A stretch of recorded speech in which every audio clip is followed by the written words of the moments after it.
આપણે અગાઉના ભાગમાં જે પાણી વિશેની ચર્ચા કરી, હવે આપણે જોઈએ 16.4 કોલસો તેમજ પેટ્રોલિયમ. Coil and petroleum. આપણે કેટલાક સ્ત્રોતો જેવા કે જંગલ, વન્યજીવન અને પાણીના સંરક્ષણ તેમજ સુપોષણ કે જાળવણીને સંબંધી અનેક સમસ્યાઓની ચર્ચા કરી છે.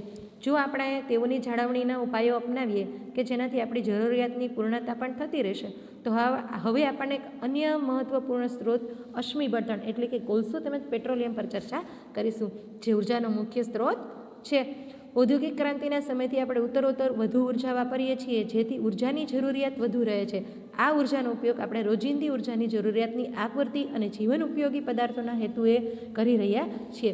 ઉર્જા સંબંધી આ જરૂરિયાત આપણને કોલસા અને પેટ્રોલિયમમાંથી પ્રાપ્ત થાય છે.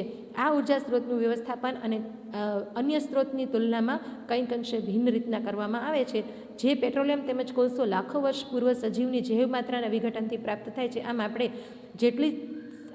જેટલી પણ સાવધાની કે સાવચેતીથી તેનો ઉપયોગ કરીએ તો પણ આ સ્ત્રોત છે ભવિષ્યમાં સમાપ્ત થઈ જવાનો છે. જો કોલસો તેમજ પેટ્રોલિયમ છે તે સજીવોના મૃતદેહમાંથી તૈયાર થાય છે. જેમ કે કોલસો છે તે વૃક્ષો હોય, એ વૃક્ષો કાળક્રમે જમીનમાં દટાઈ જતા હોય, કુદરતી આફતોને એ બધું આવતું હોય, જેના કારણે વૃક્ષો છે ધરાશાયી થઈ જાય અને જમીનમાં દટાતા જાય. જેમ જમીનનું તેના ઉપર દબાણ લાગતું જાય તેમ દબાણ અને ભૂતાપીય ગરમીની અસરથી તેનું કોલસામાં રૂપાંતરણ થઈ જાય છે. તેમજ પેટ્રોલિયમ છે એ ખનિજ તેલ છે. તે ખનિજ તેલ છે તે પણ સમુદ્રના પેટાળની અંદર જે સજીવોના મૃતદેહો જે હોય તેની અને પાણીની વચ્ચે રાસાયણિક પ્રક્રિયાઓ કાળક્રમે થતી રહે છે, જેના કારણે એક ઘટ્ટ કાળા કલરનું ઘટ્ટ પ્રવાહી કદડા જેવું તૈયાર થાય છે, જેને આપણે ખનિજ તેલ અથવા તો પેટ્રોલિયમ કહીએ છીએ. તો આ પેટ્રોલિયમ છે તેના શુદ્ધિકરણથી આપણને શું મળે છે, જે તમને ખબર જ છે કે તેના શુદ્ધિકરણથી આપણને કેરોસીન, ડીઝલ, પેટ્રોલ, ઉંજળ તેલ, પછી ડામર, આ બધું જ એમાંથી પ્રાપ્ત થાય છે. ને એને આપણે અત્યારે ઉર્જાના સ્ત્રોત તરીકે એનો આપણે ઉપયોગ કરીએ છીએ. આપણને ખબર જ છે કેરોસીન, પેટ્રોલ અને ડીઝલથી આપણે વાહનો ચલાવીએ છીએ, તેમજ કોલસાથી આપણે ઘણા બધા ઉદ્યોગમાં કોલસો કામ આવે છે.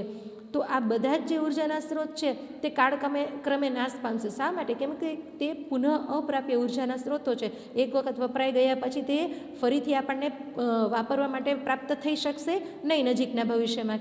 કેમ કે તેમને બનતા લાખો વર્ષ લાગે છે. તો જે પ્રમાણે બનતા વાર લાગે છે તેની ઝડપથી તો એના કરતાં વધારે ઝડપથી આપણે ઉપયોગ કરી લઈએ છીએ. તો આ ઉર્જાના સ્ત્રોત છે એ નજીકના ભવિષ્યમાં કદાચ આપણને મળવા માટે પ્રાપ્ય ન બને. આપણી આવનારી પેઢી છે તે તેના માટે આપણે ખૂટાડી દઈએ. તો તેના માટે તેનું યોગ્ય વ્યવસ્થાપન કરવું જરૂરી છે, કે તેનો બિનજરૂરી ઉપયોગ કરવો ના જોઈએ. અને એના માટે શું પગલાં લેવા જોઈએ તેની આપણે આગળ વાત કરીએ.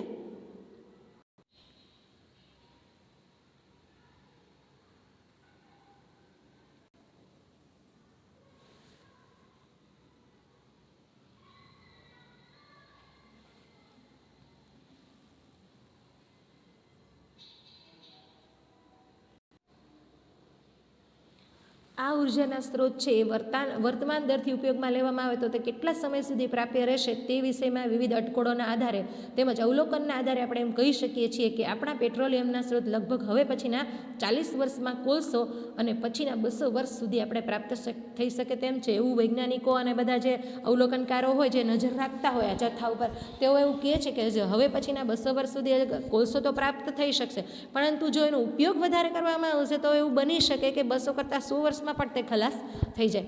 પરંતુ જ્યારે આપણે કોલસો તેમજ પેટ્રોલિયમના વપરાશની બાબતો ઉપર વિચાર કરીએ છીએ ત્યારે ઉર્જાના અન્ય સ્ત્રોતના વિષયમાં પણ આપણે વિચારવું એ એકમાત્ર આધારભૂત કારણ બાબત નથી. કારણ કે કોલસો તેમજ પેટ્રોલિયમ છે એ કોલસો છે તેમજ પેટ્રોલિયમથી જે બાયોમાસ એટલે કે જીવભારમાંથી બને છે, જેમાં છે એ કાર્બન સિવાય હાઇડ્રોજન, નાઇટ્રોજન તેમજ સલ્ફરની પણ માત્રા હોય છે. જ્યારે તેને સળગાવીએ કે બાળીએ છીએ ત્યારે કાર્બન ડાયોક્સાઇડ, પાણી, નાઇટ્રોજનના ઓક્સાઇડ અને સલ્ફરના ઓક્સાઇડ પણ બને છે.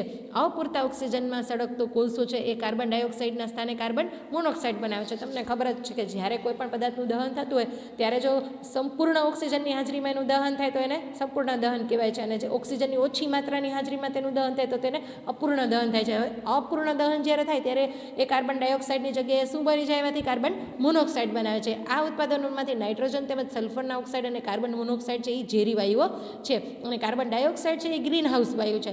કોલસો તેમજ પેટ્રોલિયમ પર વિચાર કરવાનો એક દ્રષ્ટિકોણ એ પણ છે કે તે કાર્બનનો વિશાળ ભંડાર છે. જો તેની સંપૂર્ણ માત્રામાં કાર્બન સળગવાથી કરતાં વધારે જો થઈ જાય તો તે ઝડપથી વૈશ્વિક તાપમાન છે એ સળગવાથી જો કાર્બન ડાયોક્સાઇડમાં જો એ રૂપાંતરિત થઈ જાય તો વાતાવરણમાં કાર્બન ડાયોક્સાઇડનું પ્રમાણ વધી જાય, અને એ જો વધી જાય તો ઝડપીથી પૃથ્વીનું જે તાપમાન છે એ વૈશ્વિક તાપમાન છે ખૂબ જ વધી જાય, એટલે કે ગ્લોબલ વોર્મિંગ થાય. આમ આ સ્ત્રોતનો આપણે વિવેકપૂર્વક ઉપયોગ કરવો જોઈએ. તમને ખબર જ છે ગ્લોબલ વોર્મિંગ જ્યારે થાય એટલે કે પૃથ્વીનો ગોળો છે એ તપવાનો ચાલુ થઈ જાય, વધારે પડતો ગરમ થવાનો ચાલુ થાય, કાર્બન ડાયોક્સાઇડ માત્રા વધારે હોય તો જેના કારણે આપણે ઋતુચક્ર છે એ આખું ફરી જાય છે અને પર્યાવરણ છે અસંતુલન પામે છે. હવે એવી જ રીતના આપણે જુઓ પ્રવૃત્તિ 16.11માં શું કહે છે કે કોલસાનો ઉપયોગ તાપમાન આધારિત વીજ ઘડો એટલે કે તાપીય મથકો, થર્મલ પાવર સ્ટેશનમાં તેમજ પેટ્રોલિયમ ઉત્પાદન જેવા કે ડીઝલ, પેટ્રોલ પરિવહનના વિભિન્ન સાધનો જેવા કે મોટર વાહન, સ્ટીમરમાં ઉપયોગ થાય છે, જેની તમને ખબર જ છે. આજના યુગમાં વિદ્યુત ઉપકરણો તેમજ પરિવહનમાં વિદ્યુતનો ઉપયોગ કર્યા સિવાયની જીવનની કલ્પના આપણે કરી શકીએ જ નહીં. આપણા ઘરની અંદર 1 કલાક પણ જો વીજળી ગુલ થઈ જાય તો આપણે કેટલી બધી તકલીફ પડે છે. આપણે એટલા બધા વીજળીથી એટલે કે ઇલેક્ટ્રિસિટીથી આપણે એટલા બધા આદી થઈ ગયા છે કે એના વગર આપણને ચાલે તેમ નથી. આમ શું તમે એવા કોઈ પણ ઉપાયો કરી શકો છો કે જેનાથી કોલસો તેમજ પેટ્રોલિયમનો ઉપયોગ ઘટાડી શકાય? તો ઘણા બધા એવા ઉપાયો હોય. હવે આપણે જેમ વીજળીના આદી થઈ ગયા છીએ તેવી જ રીતના આપણે પેટ્રોલ અને ડીઝલના પણ એવા આદી થઈ ગયા છે કે તેના વાહન વ્યવહાર આપણે ખૂબ જ વાપરીએ છીએ. આપણે ક્યાંક ચાલીને જવાનું હોય તો પણ આપણે સ્કૂટર લઈને ફટ દઈને ચાલ્યા જઈએ છીએ, તો એના વિના પણ આપણે ચાલતું નથી. એક દિવસ પણ જો આપણા સ્કૂટરની અંદરથી પેટ્રોલ ખાલી થઈ ગયું હોય તો આપણે જોતા હોય કાંટા ઉપર આપણી નજર હોય કે હા હવે છેલ્લો કાંટો આવી ગયો છે, હવે આપણે જલ્દી એને ફૂલ ટાંકી કરાવી લેવી પડશે, નહીં ત્યારે આપણે આગળ ક્યાંય જઈ શકશું નહીં. તો આટલું બધું જો આપણે ઉપયોગ કરીએ છીએ તો તેમાં આપણે શું કરી શકીએ કે જેના કારણે એનો ઉપયોગ ઘટે? તો આગળ વાત કરી જ હતી કે જ્યાં જરૂરી હોય ત્યાં જ વાહન વ્યવહારનો આપણો ઉપયોગ કરવો, બની શકે તો જાહેર વાહન વ્યવહારનો ઉપયોગ કરો, થોડા અંતરે જવું હોય તો ચાલીને જવું, આવા ઘણા બધા આપણે ઉપાયો કરી શકીએ છીએ. કેટલાક સરળ વિકલ્પોમાંથી આપણે ઉર્જાના ઉપયોગમાં ઘટાડો લાવી શકીએ જે નીચે મુજબ છે કે બસમાં મુસાફરી, પોતાના વાહનને ઉપયોગમાં લેવું અથવા ચાલતા જવું કે સાયકલ લઈને જવું, જે મેં આગળ વાત કરી તેમજ તમારા ઘરોમાં બલ્બનો ઉપયોગ કરવો અથવા ફ્લોરોસેન્સ ટ્યુબનો ઉપયોગ કરવો, વધારે ઉર્જા આપતા હોય ને વધારે ઉર્જાનો ઉપયોગ કરતા હોય એવા સાધનોનો ઓછો ઉપયોગ કરવો, બલ્બની જરૂર હોય ત્યાં ટ્યુબલાઇટ ન નાખવી, લિફ્ટનો ઉપયોગ કરવા અથવા તો સીડીઓનો ઉપયોગ કરવો, ઊંચે ચડવું હોય તો વધારે માળ હોય તો લિફ્ટનો ઉપયોગ કરવો જે ફટાફટ વહી જાય, અને સીડીઓનો ઉપયોગ કરવો, શિયાળામાં એક વધારાનું સ્વેટર પહેરવું અથવા હીટર કે સગડીનો ઉપયોગ કરવો. કોલસો તેમજ પેટ્રોલિયમનો ઉપયોગ આપણા મશીનોની કાર્યદક્ષતા પર પણ નિર્ભર કરે છે. પરિવહનના સાધનોમાં મુખ્યત્વે આંતરિક દહન બળતણનો પણ ઉપયોગ થાય છે. આજકાલ અનુસંધાન આ વિષય પર કેન્દ્રિત થાય કે તેમાં પરિવહનના સાધનોમાં ઈંધણનું સંપૂર્ણ દહન કઈ રીતના સુનિશ્ચિત કરી શકાય છે જેનાથી તેની કાર્યદક્ષતા વધે અને પ્રદૂષણમાં પણ ઘટાડો થાય. આપણે આપણા જે વાહનો ચલાવતા હોઈએ તેને પણ આપણે એટલા વ્યવસ્થિત રાખવા જોઈએ, એની સર્વિસ નિયમિતપણે કરાવવી જોઈએ જેથી કરીને તેની કાર્યક્ષમતા છે વધી જાય અને પ્રદૂષણમાં ઘટાડો થાય. તેમજ આપણે જે પેટ્રોલનો ઉપયોગ થતો હોય અને ડીઝલનો ઉપયોગ થતો હોય તેવા વાહનની અંદર આપણે કેરોસીન ના ભરાવવું જોઈએ, કેમ કે તેનાથી વધારે ધુમાડો નીકળે અને પ્રદૂષણ ફેલાય. તો આવી ઘણી રીતના આપણે જે છે ઉર્જાના સ્ત્રોત છે આપણે મર્યાદિત રીતના વાપરીએ તો ઘણો બચાવ થઈ શકે છે. પછી 16.12 પ્રવૃત્તિ છે તમે વાહનમાંથી નીકળતા ધુમાડા વાયુઓને યુરો 1 તેમજ યુરો 2 અંક માપનના વિશે નિયતપણે સાંભળ્યું જશે. તપાસ કરો કે આ માપન વાયુ પ્રદૂષણ ઘટાડવામાં કેવી રીતના મદદ કરે છે, જેની તમારે જાણકારી મેળવવાની રહેશે. હવે આગળ જે છે કે જે યુરો 1 અને યુરો 2 છે તેના વિશે હું તમને થોડીક જાણકારી આપું છું કે યુરો નિયમો છે એ પેટ્રોલ અને ડીઝલથી ચાલતા વાહનોમાંથી ઉત્સર્જિત થતા વાયુઓનું ઈચ્છનીય પ્રમાણ જાળવવા માટે છે. તે યુરોપમાં અમલીકરણમાં મૂકવામાં આવ્યા છે.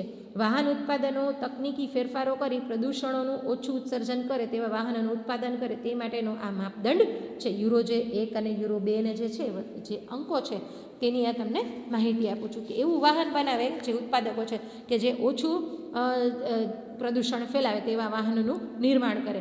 યુરો નિયમો માપદંડ ઉત્સર્જિત થતા કાર્બન ડાયોક્સાઇડ અને નાઇટ્રોજનના ઓક્સાઇડ તથા રજકણ છે એટલે કે સસ્પેન્ડેડ પાર્ટિકલ્સ છે તે અજ્વલિત હાઇડ્રોકાર્બન વગેરેના નિયમન માટે છે કે જે એનું આ જે વસ્તુ છે જે ઓછી એમાંથી નીકળે એટલા માટે.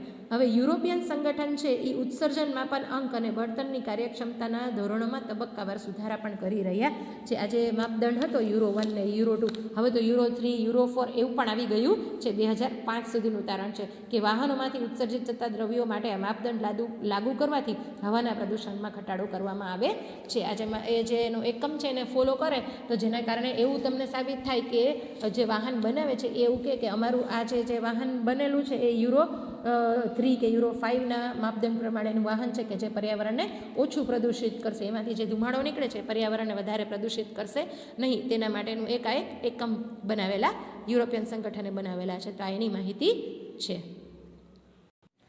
તેના પછી છે નૈસર્ગિક સ્ત્રોતના વ્યવસ્થાપનનું વિહંગાવલોકન, એટલે an overview of natural resources management, એટલે કે નૈસર્ગિક સ્ત્રોતોનું સંયોજિત વ્યવસ્થાપન કરવું એ મુશ્કેલી ભરેલું કાર્ય તો છે જ, પરંતુ આ વિષય પર વિચાર કરવા માટે આપણે નિષ્પક્ષ રીતે બધા પાસાઓની જરૂરિયાતને ધ્યાનમાં રાખવી જોઈએ. આપણે તો જાણીએ જ છીએ કે પોતાના લાભને પ્રાથમિકતા દેવાનું આપણે ભરપૂર પ્રયત્ન કરીએ છીએ, આપણે આપણા સ્વાર્થનું બધું કામ કરી લઈએ, પરંતુ આ વાસ્તવિકતાને લોકો ધીમે ધીમે સ્વીકારતા થયા છે કે કેટલાક લોકો પોતાનો સ્વાર્થ પૂર્ણ કરવા માટે ઘણી બધી સંખ્યાના લોકોના માટેનું દુઃખનું કારણ બની શકે છે. આપણે આપણા પર્યાવરણનો પૂર્ણ વિનાશ પણ સંભવત કરે છે. કાયદા, નિયમ તેમજ નિયંત્રણ માટે આપણે આપણા વ્યક્તિગત અને સામૂહિક જરૂરિયાતને સીમિત કરવી પડશે, જેથી વિકાસનો લાભ બધાને તેમજ બધી ભાવિ પેઢીઓને પણ પ્રાપ્ત થઈ શકે છે. આપણે જે ઓવરઓલ વ્યૂ છે કે શું શીખ્યા આખા લેસનમાં, તો કે જે નૈસર્ગિક સ્ત્રોત છે એને આપણે પોતાના સ્વાર્થ માટે આપણે જેટલું ઘણું બધું વાપરી નાખીએ એવું નહીં, પણ બધાનો, આખી દુનિયાનો વિચાર કરી અને આપણે જે સ્ત્રોત છે એનો ઉપયોગ કરવો જોઈએ. આપણી ભાવિ પેઢીને એ વસ્તુ મળવા માટે પ્રાપ્ય રહે તેના માટેનો આપણે પ્રયત્ન કરવો જોઈએ, અને એ પ્રયત્નો છે એ આપણા ખુદથી જ શરૂઆત કરવી જોઈએ, તો જ આપણે કોઈ કાર્ય કરી શકીએ છીએ.